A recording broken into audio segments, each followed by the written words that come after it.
नमस्कार बालमित्रांनो, आज आपण इयत्ता 7वीच्या हिंदी विषयाचा पाठ 7वा जहा चाह वहा राह या पाठाचे वाचन करू। हा पाठ अनुराधा मोहिनी यांनी लिहिलेला आहे। जन्म 21 सितंबर 1961 नागपुर महाराष्ट्र। परिचय।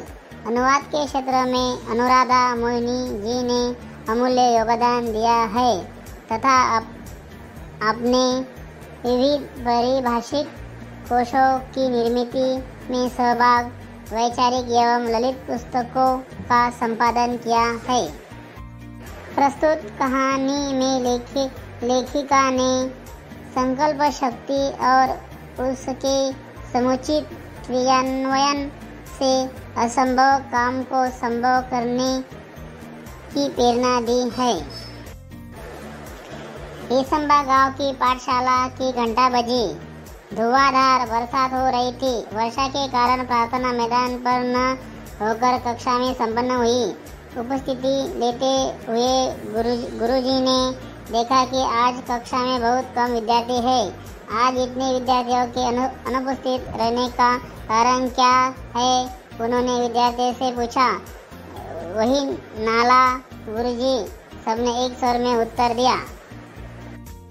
हेसंबा गांव के ठीक बीच से एक नाला बहता था। गांव की बस्ती नाले की एक तरफ थी, पाठशाला और खेत दूसरी तरफ थे।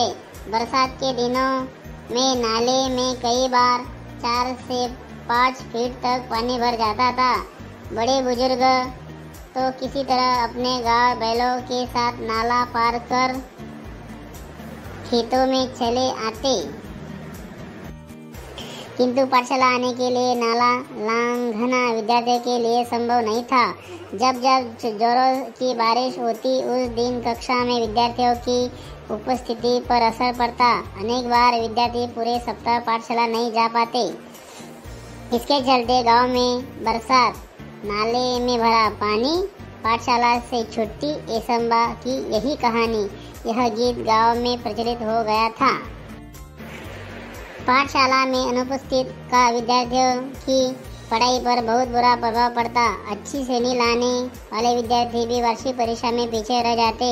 सब परेशान थे, पर क्या करते? मार्ग असंभव था। असंभव के मूल शब्द संभव होता है। यही संभावना एक दिन एकाएक काम कर गई।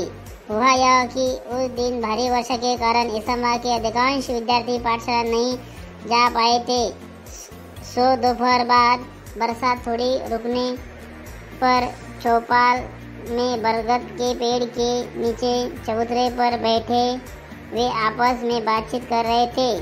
तभी तुषार ने कहा, अरे इस बरगद के पेड़ में भूत है, यहाँ क्यों बैठे हो? भूत ऊत सब कोरी कल्पना और बकवास है।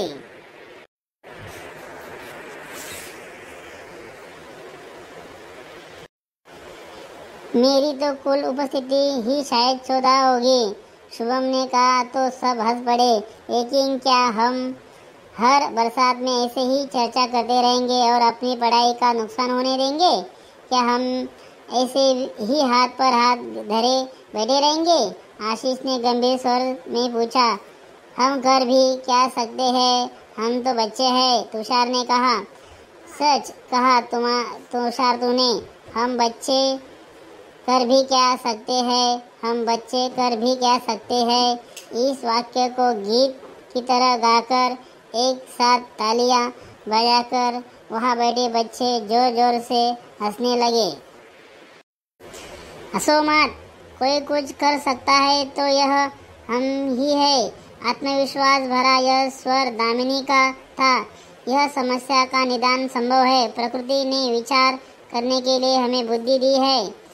मुझे विश्वास है कि हम सब मिलकर विचार करेंगे तो कोई ना कोई रास्ता अवश्य मिलेगा। कोशिश करने वाले की कभी हार नहीं होती। दामिनी की बातों ने बातचीत का माहौल बदल दिया। हर कोई गंभीर होकर समस्या के हल के बारे में सोचने लगा। हल मिल गया। हम बरसात में भी पाठशाला जा सकते हैं। आशीष की आंखों में चमक और स्वर में उत्साह था। कैसे? सबने एक साथ पूछा।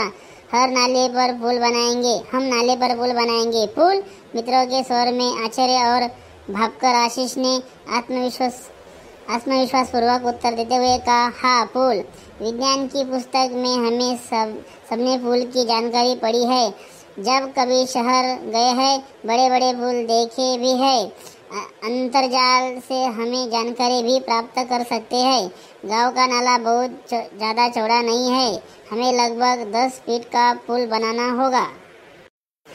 पुल बनाने का विचार जंगल की आग की तरह येसंबा गांव में फैल गया।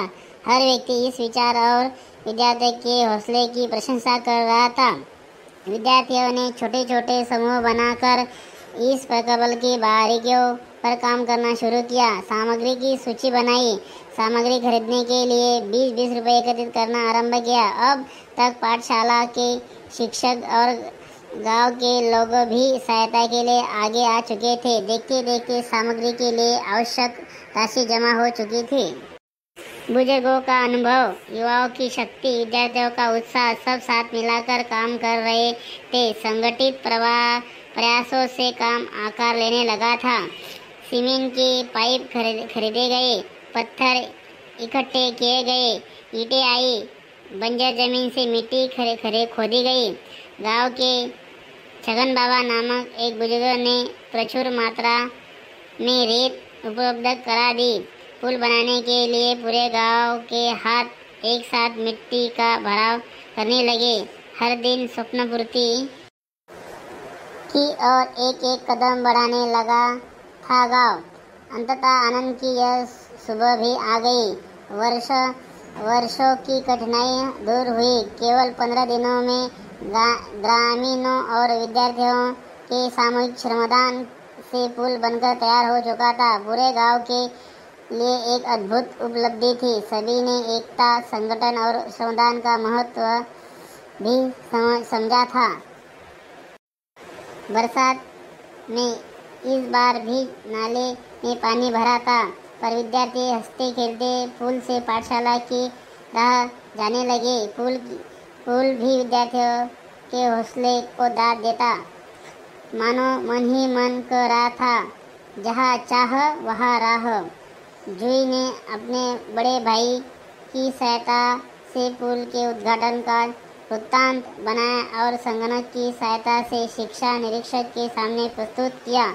अनुवाद संजय भारद्वाज।